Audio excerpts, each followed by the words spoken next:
उत्तराखंड की खबरों की। देहरादून से आई राजनीतिक प्रतिक्रिया में शक्तिलाल शाह ने पूर्व विधायक भीमलाल के भारतीय राष्ट्रीय कांग्रेस में शामिल होने पर तीखा हमला बोलते हुए इसे भ्रष्टाचारियों का स्वाभाविक मिलन बताया। उन्होंने आगे कहा कि जनता पहले ही दोनों को चुनाव में नकार चुकी है और पूर्व विधायक पर लगे आरोपों को सही मानते हुए उन्हें करारा सबक दिया गया था। शाह ने ये भी कहा कि कांग्रेस को भी प्रदेश की जनता लगातार दूसरी बार खारिज कर चुकी है, जिससे कि दोनों के पास कोई भी विकल्प अब नहीं बचा है और वे एक साथ आ गए हैं। उन्होंने कटाक्ष करते हुए कहा कि अब दोनों की सच्चाई जनता के सामने आ चुकी है और कोई भी उन्हें स्वीकारने को तैयार नहीं है, इसलिए चोर चोर मौसेरे भाई की तरह उनका साथ आना ही उनका अंतिम रास्ता बन गया है। ये तो जाते रहते हैं, कभी यहाँ आ जाते हैं, कभी वहाँ आ जाते हैं। तो 2012 में भारतीय जनता पार्टी ने उनको विधायक बना दिया और वो जब 2012 में इस घनसाली की जनता ने उनको ऐतिहासिक वोटों से विधायक बनाया, तब वो क्यों चले गए थे? अब फिर जब चले गए थे तो फिर क्यों आए? इनका तो आना जाना बना है। इनका देखिए, जितने भी लोग गए हैं, इनके चाल चरित्र चेहरे को सारी दुनिया जानती है। ये मतलब से आते हैं, मतलब से जाते हैं, इन्हें जनता से कोई लेना देना नहीं। सबसे बड़ी धरोहर कोई अगर है तो जनता की भावनाओं के अनुरूप काम करना, जनता के विश्वास को बनाए रखना, मैं समझता हूँ ये महत्वपूर्ण है। ये आना जाने वाला फेर जो है, मैं इसको बिल्कुल लाइक नहीं करता हूँ और मैं कह देना चाहता हूँ आपके चैनलों के माध्यम से कि आपको जो है 2012 में ऐतिहासिक वोटों से 24,000 वोटों से घनसाली की जनता ने आपको जिताने का काम किया। अब आपने क्या भारतीय जनता पार्टी के उन वोटर्सों का कोई सम्मान आपके मन में नहीं था? देहरादून के राजपुर थाना क्षेत्र में ओवरटेकिंग को लेकर दो कार सवारों के बीच जमकर विवाद एक दुखद घटना में बदल गया, जिसमें फायरिंग के दौरान मॉर्निंग वॉक कर रहे एक व्यक्ति की जान चली गई। जानकारी के अनुसार 30 मार्च को सुबह करीब 6:50 पर मसूरी रोड पर मालसी के पास दिल्ली नंबर की फॉर्च्यूनर और स्कॉर्पियो कार सवारों के बीच वाहन को पास न देने को लेकर विवाद हो गया। आरोप है कि स्कॉर्पियो सवारों ने फॉर्च्यूनर का पीछा करते हुए उसे रोकने के लिए उसके टायरों पर फायरिंग कर दी और इसी दौरान एक गोली सड़क पर मॉर्निंग वॉक कर रहे एक व्यक्ति को लग गई। घायल को तुरंत ही अस्पताल ले जाया गया, जहां पर उपचार के दौरान उसकी मृत्यु हो गई। तो वहीं फॉर्च्यूनर वाहन जौहड़ी गांव के पास अनियंत्रित होकर पेड़ से टकरा गया, जिसके बाद स्कॉर्पियो सवारों ने कार में मौजूद लोगों के साथ मारपीट कर वाहन को भी क्षतिग्रस्त कर दिया। तो वहीं घटना में फॉर्च्यूनर सवार 2 लोग घायल हो गए। वारदात के बाद आरोपी मौके से फरार हो गए, जिसके बाद देहरादून पुलिस ने नाकेबंदी कर सघन चेकिंग अभियान शुरू किया।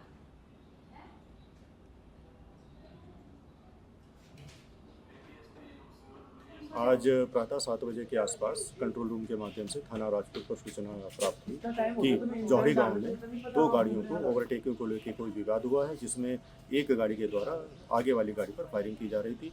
इस फायरिंग के दौरान मॉर्निंग वॉक पर निकले एक व्यक्ति को भी गोली लग गई है और उनको अस्पताल पहुंचा गया। अब जानकारी में आया है कि उपचार के दौरान उनकी मृत्यु हो गई है। पुलिस के द्वारा समस्त थाना क्षेत्रों में, देहात में और सिटी में नाकेबंदी कर दी गई है। जो गाड़ी है और जो उसमें व्यक्ति सवार है उनके संबंध में सघन चेकिंग की जा रही है और जल्दी ही पुलिस के द्वारा इनको गिरफ्तार कर आगे की कार्रवाई की जाएगी। देहरादून से खबर, मंत्रिमंडल विस्तार के बाद भाजपा में दायित्वधारियों की नई सूचियों का जारी होना अब तय है। महेंद्र भट्ट ने बताया पार्टी में समय समय पर निर्णय लिए जाते हैं और कुछ दिन पहले ही मंत्रिमंडल का विस्तार किया गया था। उन्होंने कहा कि अब तक दायित्वधारियों की 3 सूचियां जारी हो चुकी हैं और मुख्यमंत्री पुष्कर सिंह धामी से आज चर्चा के बाद तय हुआ कि जल्द ही 2 और सूचियां जारी की जाएंगी।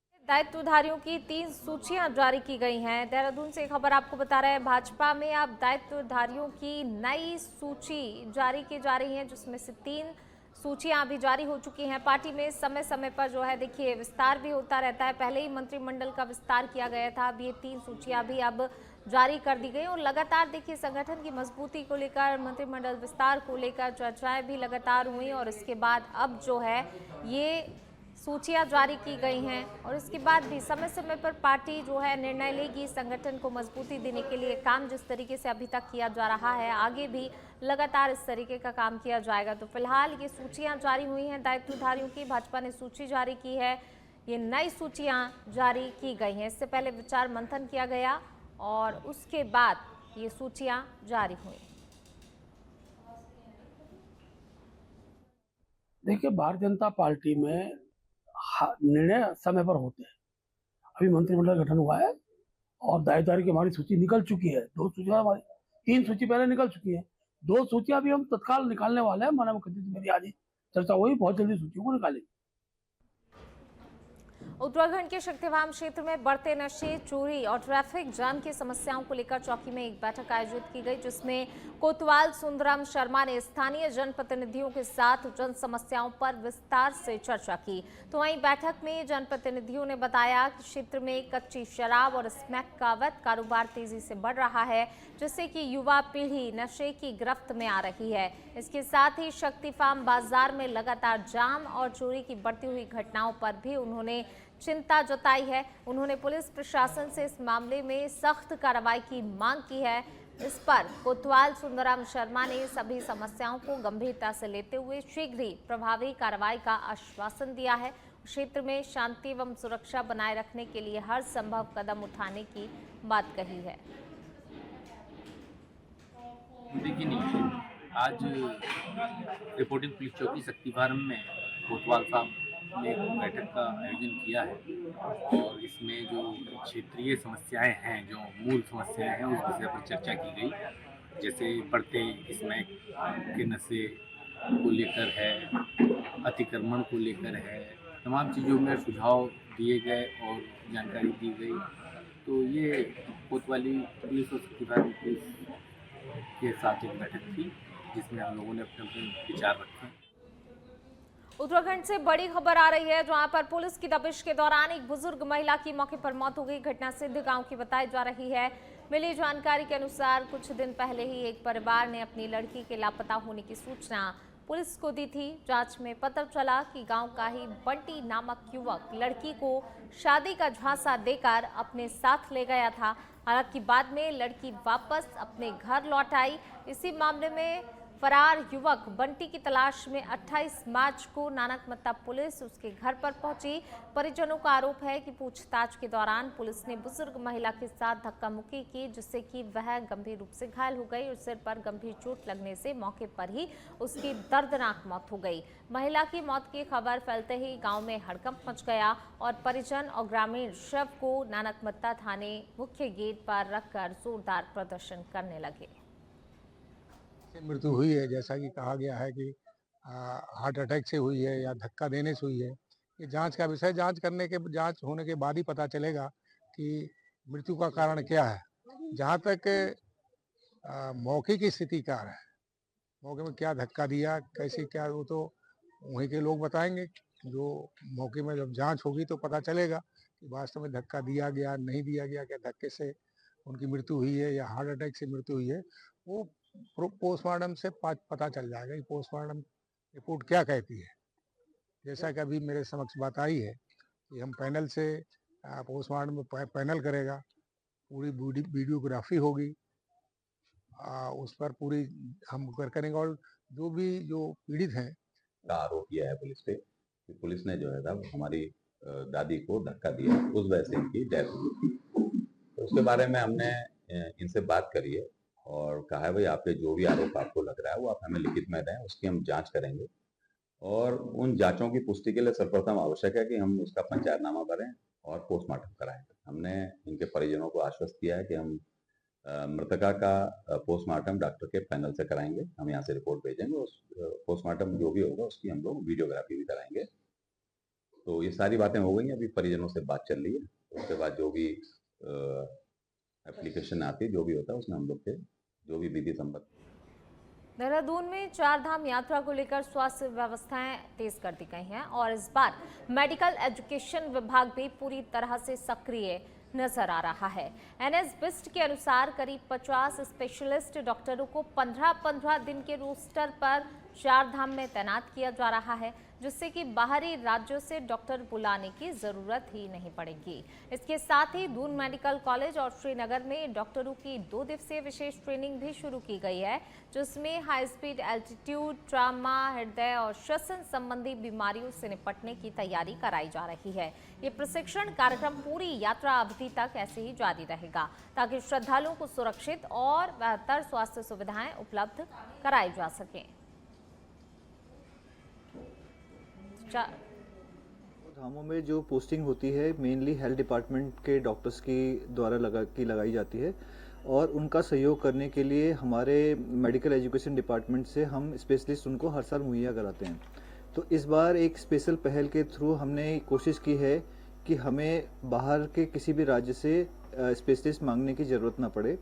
इसके तहत सचिव महोदय के आदेशों के क्रम में हमने हर 15-15 दिन के ड्यूटी रोस्टर में मेडिकल कॉलेजेस से करीब 50 डॉक्टर्स, स्पेशलिस्ट डॉक्टर, जिसमें कि फिजिशियन है, एनेस्थीसिया है, सर्जन हैं, ऑर्थोपेडिक सर्जन हैं, उनकी पोस्टिंग लगाई है।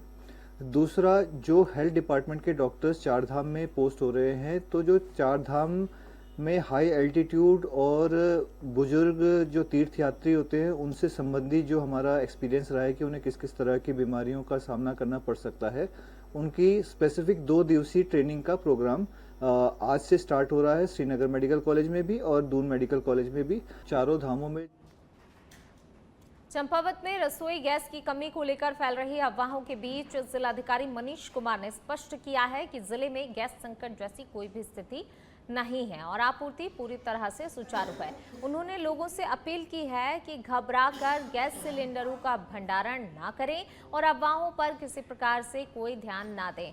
डीएम के अनुसार पहले जहां पर प्रतिदिन लगभग 1000 सिलेंडरों की खपत होती थी, तो वहीं अब ये बढ़कर 1200 से 1300 तक पहुंच गई है। फिर भी 100% आपूर्ति सुनिश्चित की जा रही है। व्यावसायिक उपभोक्ताओं के लिए कमर्शियल सिलेंडरों का कोटा 50 से बढ़ाकर अब 70% कर दिया गया है, जिससे कि व्यापारिक प्रतिष्ठानों को राहत मिल सके। इसके साथ ही डीएसी और एसएमएस से जुड़ी हुई तकनीकी समस्याओं के समाधान के लिए भी इंडियन ऑयल को निर्देशित किया गया है। प्रशासन ने कहा है कि रोस्टर के अनुसार ही वितरण सुनिश्चित किया जा रहा है और किसी भी समस्या पर उपभोक्ता संबंधी एजेंसी या फिर अधिकारियों से संपर्क कर सकते हैं। इसलिए गैस की कोई भी किल्लत नहीं होगी। अफवाहों से बचें और व्यवस्था में प्रशासन का सहयोग करें। खाड़ी देशों में अभी युद्ध चल रहा है, उसकी वजह से जो सप्लाई है उनको सुचारू करने पे राज्य सरकार और भारत सरकार लगातार काम कर रही है। आप सभी विदित हैं कि डोमेस्टिक सप्लाई जो है वो 100% जो पुरानी डिमांड थी उसके आधार पे कार्य किया जाना, और कमर्शियल सप्लाई में भी आज रिलैक्सेशन जो है आज अवगत किया गया है कि कमर्शियल सिलेंडर से पहले 50% निर्धारित जो कोटा था उसके हिसाब से मिल रहा था, आज वो 70% बढ़ाया गया है। तो धीरे धीरे स्थितियाँ सामान्य हो रही हैं। साथ ही कुछ जो हमारे सम्मानित नागरिक हैं उनके द्वारा एक उनका जो डेली ऑथराइजेशन नंबर है, डीएसी कोड न प्राप्त होना, एसएमएस न प्राप्त होना, इन सब विषयों पे अपनी बात रखी गई थी, जिसको आज मेरे द्वारा बैठक में इसको अवगत भी किया गया है, जिसपे ऑयल मार्केटिंग कंपनी जो है इंडियन ऑयल, हमारे इंडियन से जो गैस आ रही है उसमें सहानुभूतिपूर्वक विचार करने के लिए कहा गया। और साथ ही जो एरिया जो रिमोट हैं जहाँ पर नेटवर्क कनेक्टिविटी नहीं है, उन सभी जगहों पर रिलैक्सेशन की बात करी गई है। इसमें आप सभी के माध्यम से यही आग्रह रहेगा कि जो हमने रोस्टर्स बनाए हैं सभी सम्मानित नागरिक उसका पालन करें और रोस्टर के हिसाब से जो है गैसेस का अपना उठान करें। हमने जो नंबर्स आप लोग को दिए हुए हैं, सहायता नंबर, उस पर आप संपर्क करें। जो खाड़ी देशों में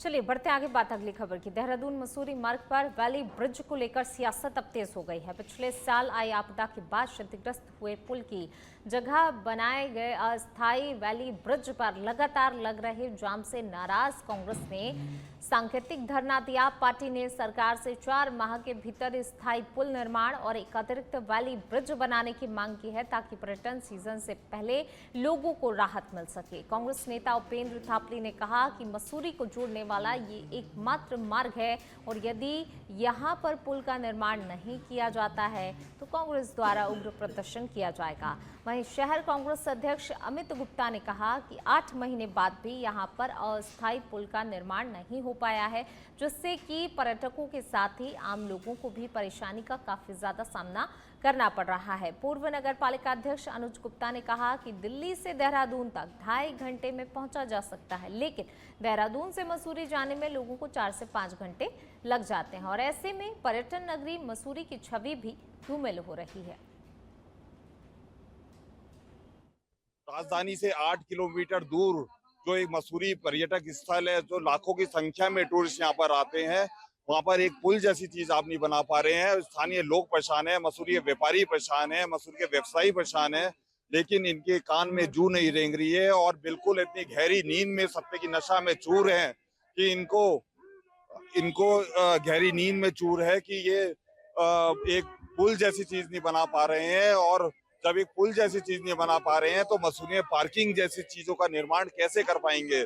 आज ये पोस्टर कांग्रेस कमेटी ने छपाया है और इसमें साफ दिखा रहे हैं कि मंत्री जी कैसे धन दौलत के ऊपर आराम से गहरी नींद में सोए हुए हैं और जनता बुरी तरह। आज 8 महीने हो गए आप लोगों को, लेकिन हमारे जो मंत्री हैं, विधायक हैं, वो कुंभकर्ण नींद में सो रहे थे।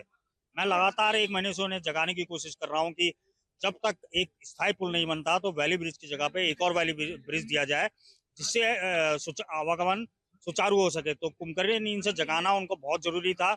8 महीने हो चुके हैं, आज तक पुल के नाम पर ना कोई प्रोजेक्ट वहाँ पे शुरू हुआ है, ना कोई उनका कार्य वहाँ पे दिखाई दे रहा है। तो हमारा ये कहना है कि मसूरी एक पर्यटन नगरी है।